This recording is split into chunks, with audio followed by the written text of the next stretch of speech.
ॐ सोमनाथाय नमः।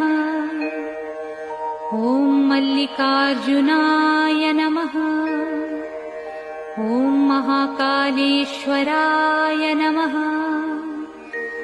ॐ ओंकारेश्वराय नमः। ॐ वैद्यनाथाय नमः।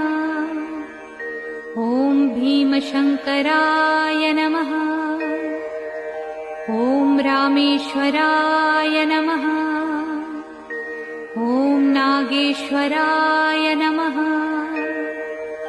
ॐ विश्वेश्वराय नमः। ॐ त्र्यंबकेश्वराय नमः। ॐ केदारेश्वराय नमः। ॐ भुस्मेश्वराय नमः।